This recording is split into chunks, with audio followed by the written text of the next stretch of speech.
Hi, I'm Steve Geppi, and I'd like to welcome you to Geppi's Entertainment Museum.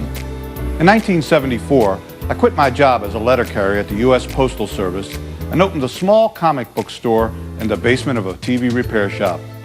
Little did I realize that from that humble beginning would grow this incredible pop culture collection you see here today. At the center of that collection is the comic character. The Brownies, Buster Brown, Mickey Mouse, the Lone Ranger, Superman, Barbie. These are just some of the characters who've made a tremendous impact on our individual childhoods while at the same time shaping our collective experience. As you wander through these halls, you will see the history of the country and our changing society reflected in those characters and the media through which they entertained us. Why are these characters so important to us? Perhaps it is their power to distract us. They've brought us relief in times of trouble, like the Great Depression and World War II. Today, they help us escape the pressure and stress of our ordinary, everyday lives.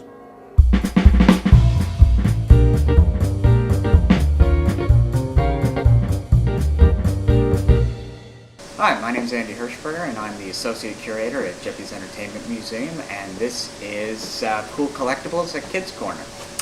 I'd like to show you right now one of our personal favorites, a perennial favorite. This is Mr. Potato Head.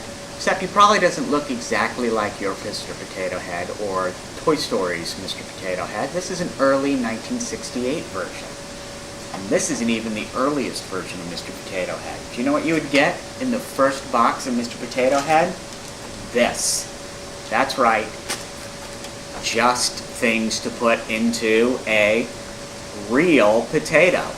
You would get a set of eyes, feet, eyebrows, noses, hands, and then you would also have to go to the store and get this, which is a substitute for a real potato, which you would then put your little feet into, put your little eyes into, and when I say your eyes and your feet, I meant the ones that came in the bag, not literally your feet and eyes, and just build yourself up a Mr. Potato Head. Now, Mr. Potato Head has stayed incredibly popular, thanks in no small part to Toy Story, Toy Story 2, and Toy Story 3, where he was voiced by Don Rickles, where he's now become a sarcastic little devil. So, you're in outer space. Why does your mask not have a back? Looks like you're going to disintegrate immediately. Hey, why don't you watch it, Mr. Potato Head? Don't shove your eye in my face. It's not my eye, it's your... There you go, Mr. Potato Head. Oh no, looks like I'm going to be attacked by a big piece of lettuce.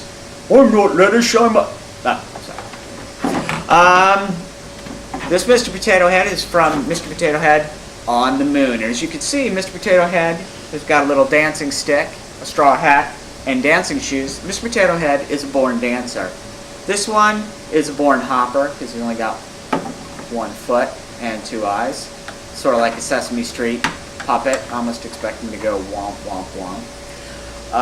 This was made in 1968 to commemorate the moon landing, and I'm sure Neil Armstrong brought one of these up into space with him to bide his time while he was just sitting in a capsule with 3 of his close buddies.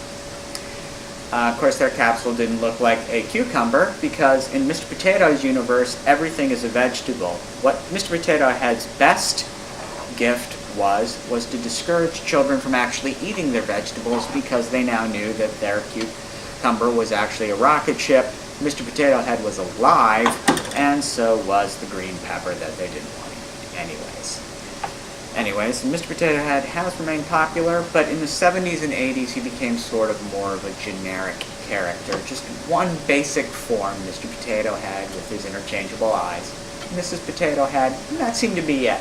But recently, all sorts of new and exciting people have licensed themselves to Mr. Potato Head. Like, for example, Beth, I hear you calling, but I can't come home right now.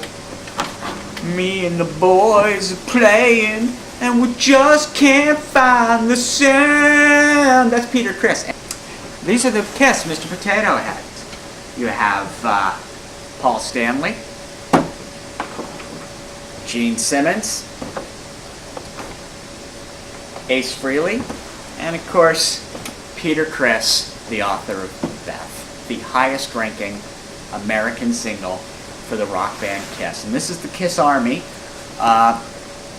of potato heads. So if ever you were trying to tell your mom that you don't like potatoes or you don't want to eat French fries, you can always just say, I'm a member of the Kiss Army and I can't eat my favorite band. I can only listen to them. Of course, a potato lying on a table doesn't make much of a sound. Maybe you threw it against something, it would sound better.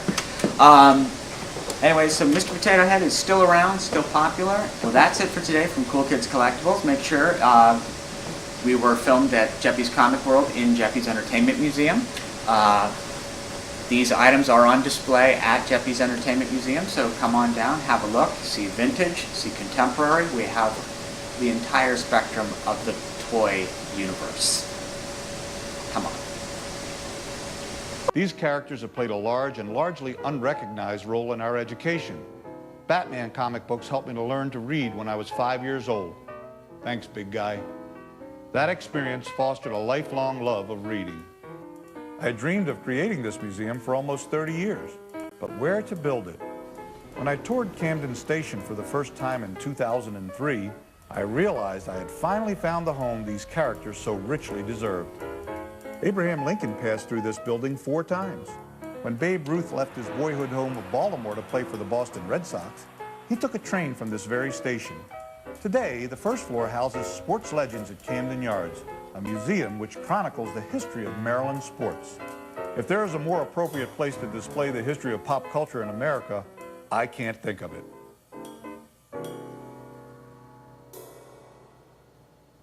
I've been called Baltimore's biggest cheerleader. Guilty as charged. Heck, I even bought the City magazine. I was born and raised in Little Italy, an ethnic neighborhood just across the Inner Harbor from here. I love this city and all of its spectacular attractions. From the National Aquarium and the Science Center, to the Walters Art Gallery and Museum of African American History and Culture, to the restaurants of Fells Point and Little Italy, Baltimore has something for everyone. I urge you to visit all of those places and experience everything this magnificent city has to offer. But first, I'd like you to take a trip with me in my time machine to discover or revisit all the wonderful characters, friends I call them, that have shaped our popular culture. And don't be afraid to say, hey, I had that when I was a kid. I do it all the time.